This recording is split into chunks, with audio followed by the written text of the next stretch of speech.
எதிர்க்கட்சியை பொறுத்தவரை சற்று நேரம் முன்பு மாண்புமிகு உறுப்பினர் தங்கம் தென்னரசு அண்ணன் பேசினார். உண்மையிலேயே அரசியல் வேறுபாடுகளை எல்லாம் தாண்டி அதில் பெற்றுக்கொள்வதற்கும் கற்றுக்கொள்வதற்கும் எண்ணற்ற செய்திகள் இருந்ததை நாங்கள் இளம் தலைவர்கள் குறித்து கொண்டோம். அந்த துணியில் பேசுகிற பொழுது இந்த சட்டமன்றத்தினுடைய மாண்பை பாதுகாக்க, மரபை வழித்தொடர அது வழிவகுக்கும் வேளையில் மிக முக்கியமானதொரு திருத்தத்தையும் நான் முன்மொழிய கடமைப்பட்டிருக்கிறேன். நம்முடைய மாண்புமிகு நிதியமைச்சர் அவர்கள் கொண்டு வந்திருக்கக்கூடிய இந்த தீர்மானத்தின் 4வது பத்தியில் முதல் தீர்மானம் கீழ்கண்டவாறு அமைந்திட வேண்டும் என்ற திருத்தத்தை நான் முன்மொழிகிறேன். இந்திய அரசியலமைப்பின் நிதிசார் கூட்டாட்சி கொள்கைகள் சமத்துவம் மற்றும் நியாயம் ஆகியவற்றுக்கு இணங்க ஒன்றிய அரசுக்கு செலுத்தப்படும் வரிகளின் மூலம் மாநிலங்களுக்கு ஒன்றிய அரசால் பகிர்ந்து அளிக்கப்படக்கூடிய வரி தொகுப்பிலிருந்து மாநிலங்களுக்கு 50% நிதி பகிர்வினையும் அதனை ஒட்டி தமிழ்நாடு மாநிலத்திற்கு உரிய நிதி பகிர்வினையும் உறுதி செய்ய வேண்டும் என்கின்ற இந்த திருத்தத்தை நான் இங்கே முன்மொழிய கடமைப்பட்டிருக்கிறேன். காரணம், இந்த அவையிலே கொண்டு வரப்பட்டிருக்கக்கூடிய தீர்மானம் அதனுடைய வடிவில் பொதுப்படையாக ஜெனரிக்காக இருக்கிறது. எனவே நாம் 16வது நிதிக்குழுவின் முன்பு நம்முடைய அரசின் சார்பாக ஏற்கனவே தெரிவித்திருக்கக்கூடிய கருத்துக்களின் மற்றும் அரசினுடைய நிலைப்பாட்டின் அடிப்படையில் நிதி பகிர்வு என்பது 50% மாநிலங்களுக்கு இருக்க வேண்டும் என்றும் அது குறிப்பாகவும் வெளிப்படையாகவும் ஸ்பெசிபிக் அண்ட் எக்ஸ்பிளிசிட்டாகவும் இருக்க வேண்டும் என்ற வகையில் நான் இந்த திருத்தத்தை முன்மொழிந்து அந்த திருத்தம் ஏற்றுக்கொள்ளப்பட வேண்டும் என்று நான் வலியுறுத்த கடமைப்பட்டிருக்கிறேன். பேரவைத் தலைவர் அவர்களே, இந்த பேரவையிலே கொண்டு வரப்பட்டிருக்கக்கூடிய இந்த தீர்மானம் தமிழ்நாட்டிற்கான நிதி எவ்வளவு கிடைக்கிறது அல்லது எவ்வளவு கிடைக்கவில்லை என்பதை குறித்த விவாதம் மட்டுமல்ல, மாறாக இது இந்திய கூட்டாட்சி தத்துவத்தினுடைய எதிர்காலத்தை பற்றியது ஒரு விவாதத்திற்கான தீர்மானமாகவும் அமைந்திருக்கிறது. நாம் இழந்திருக்கக்கூடிய உரிமைகள் குறித்த விவாதமாக இந்த விவாதம் அமைந்திருக்கிறது.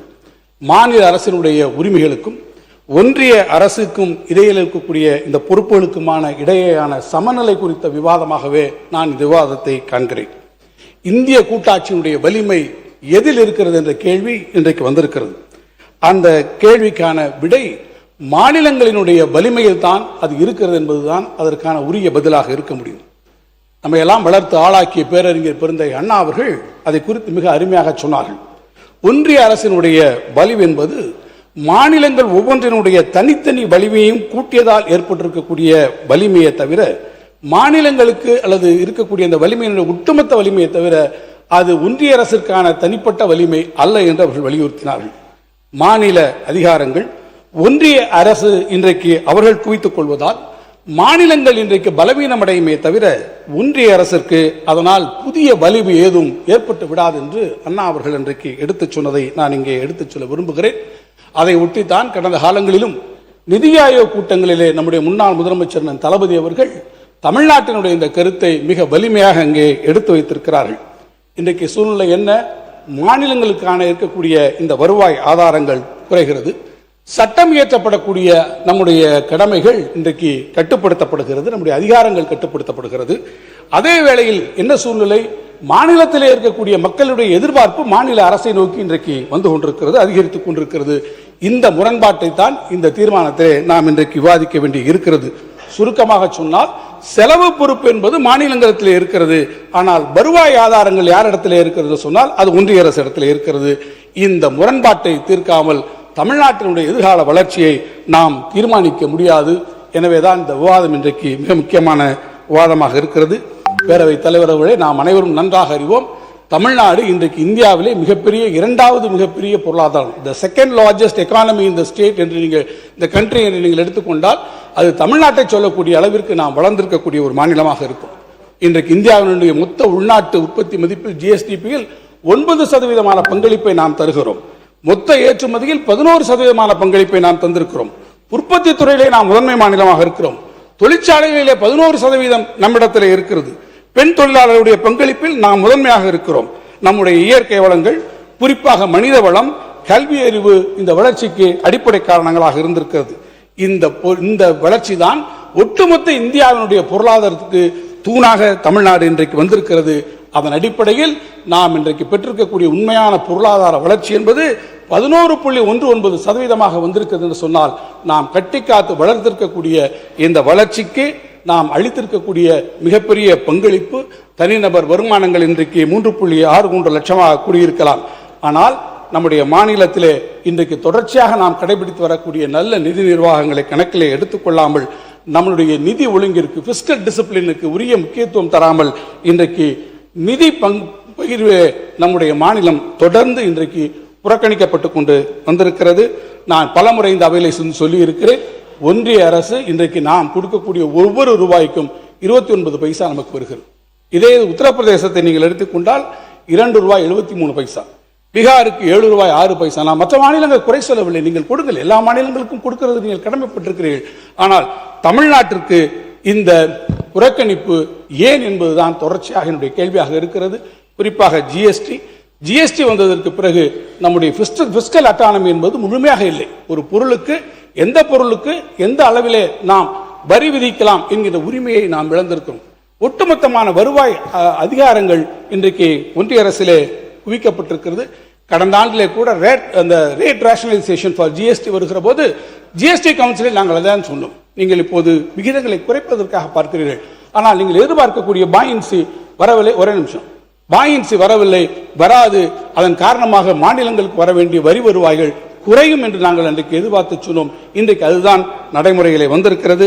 எனவேதான் இந்த மாநில ஒன்றிய அரசினுடைய நிதி உதவி திட்டங்கள் அதை எடுத்துக்கொண்டு பார்த்தீர்கள் என்று சொன்னால், ஒருபுறம் ஒன்றிய அரசினுடைய பங்களிப்போடு நடக்கக்கூடிய இந்த திட்டங்களில், ஒன்றிய அரசின் திட்டங்களில் மாநில அரசினுடைய நிதி பங்களிப்பு உயர்ந்து கொண்டே போகிறது. ஒரு காலத்தில் 25% இருந்தது, இப்போது 40% உயர்த்தப்பட்டிருக்கிறது.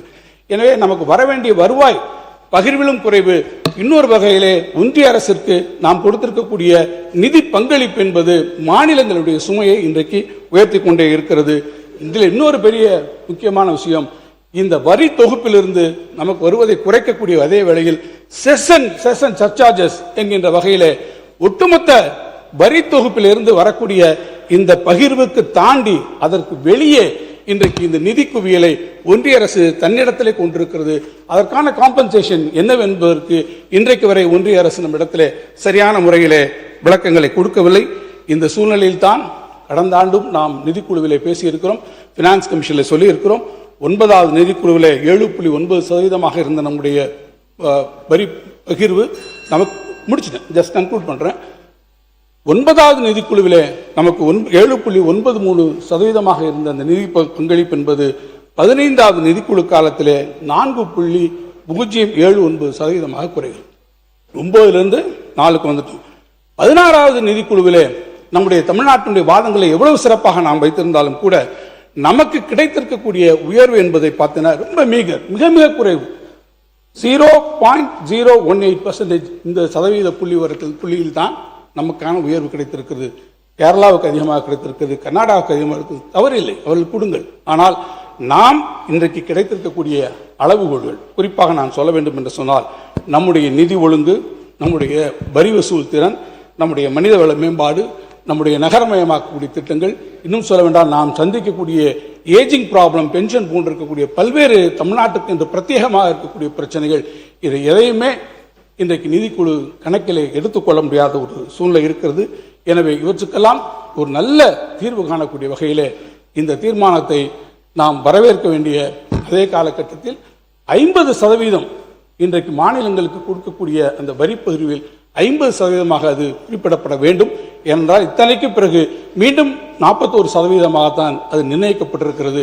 எனவே மாநிலங்களுக்கு இருக்கக்கூடிய அந்த நிதி பகிர்வில் 50% அது குறிப்பிடப்பட வேண்டும்.